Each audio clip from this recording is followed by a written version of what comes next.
Magandang araw nga po para sa inyong lahat. Ako nga pala si Jemrick ng Rehydrated. Rehydrated.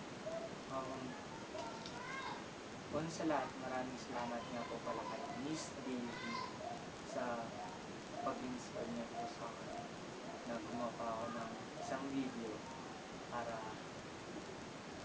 basta video kasi na-awkward po ako sa mga sinabi ng mga nanood, nag-comment na kapatid ko raw, paano ito, basta ang daming sinabi, nakakaya.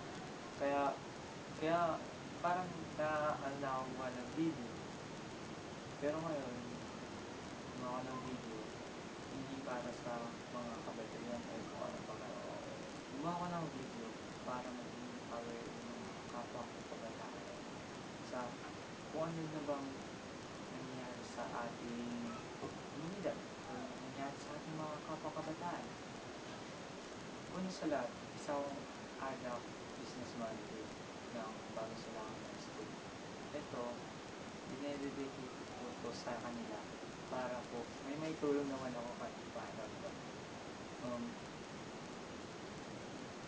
Kasi mga kabataan po ngayon, parang naging masyado ng elevated or gusto nilang, ang mga kabataan po kasi ngayon, para masabi natin matanda sila, gumagawa sila ng mga bagay o ginagaya po nila yung mga matatanda tulad ng pag-inom. Yung pag-inom po kasi sinasabi nila na nakakapagpataba pero low calorie. Nakakapagpataba tsaka pag umiinom ka raw, nakakalimutan mo yung problema mo.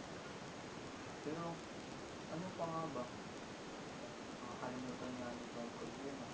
Pero bakit kung pagkagising mo, mas malaki problema ka nakaharap mo? May hangover ka na, tapos mapapagalit ka pala. Sama talaga. Samaan ng panamimik. Tapos, pangalawa, yung paninigarilyo. Oo, tama nga sila. Yung paninigarilyo ay nakakapagpinitang ka. Oo, tama yun.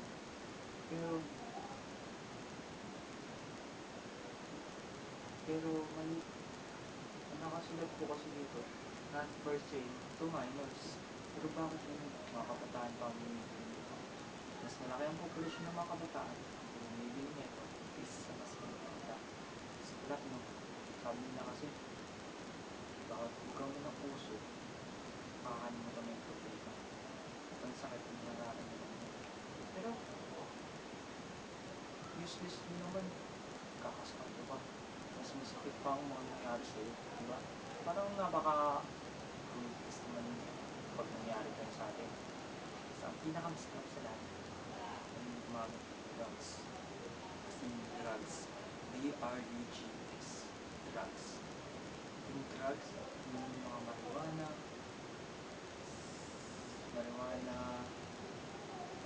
cane, shabu, ano pa man yan na drugs. Sabi nila, makapagpa-heroin. Sabi nga sa tulak, the movie, ng SSG,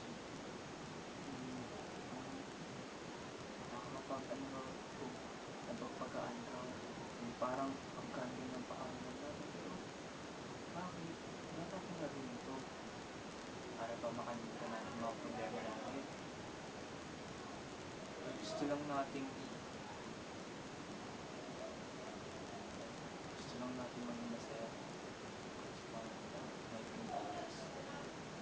Kalat ko sinisipin. Minsan, nakakapa ko. Kapwa ko, kabataan pa, nagdadalawin nito. Bakit ba ganun? Ano bang problema sa ating mga kabataan?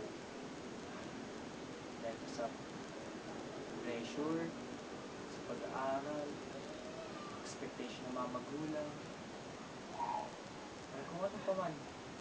I know, oo, may iba pang kabataan or as in English, po yung pinakamahirap na stage ng buhay. Kasi po, doon natin makakarasan lahat. Hindi mo siya maging kung ano pa man, mixed emotion niya. Pero, gusto mo bakit sinabi ni Dr. Jose Rizal na yung mga kabataan yung susi or yung susi, ano nga bang tawag yun? Yung susi or yung ating ang tawag doon? Yung magandang future ng ating punawan or basta hindi maganda raw yun sa mga kabataan dahil ko sa okay, pasok na tayo level up ng pag-ibig at natin hindi po hindi ibig sabihin ng Dr. Jose Rizal po dahil ng mga kabataan kahit hindi sumusuko saan pa man natin sa mga buwan nila. Oo, maraming hadlang or basta harang para magtagumpay tayo. Pero pag nakita ni Dr. Jose Rizal na habang tumatanda tayo, naging mature tayo, naging open-minded tayo sa lahat ng bagay. Yun ang ibig sabihin niya. Yung itong dalawang ko, yung gagawin ko, lalo na to. Kasi ito, alam niya nakakasama ng ating buhay. Kaya payo ko lang sa inyo, hindi po natin kailangan itong mga to or ng mga drugs ng kung ano pa man, Cindy, marijuana, tongke, or shaluk pa man, paano ano, hindi natin kailangan yan. Kailangan natin yung nag-tune sa taas. Kailangan natin mag-develop sa akin, magbibigay ng oras. At mas maganda pa dun, bigyan natin yung puso natin at ang buhay natin sa atin. Pagkatiwala natin, mga nausuhan yung word na tiwala lang. Kasi ang gusto ng lahat, tiwala sa isa't isa, tiwala sa kanya. Kaya yun, kailangan natin gumawa ng pagbabago. At yung pagbabagong yun, isisimula sa atin, sa ating mga kabataan, hindi ng isa, dalawa, or tatlo, kundi lahat tayo. Tayo ang pagpapalo ng bayan. Kuha mo, kaya tiwala lang, huwag kang bibitaw. Parang crossfire, di ba?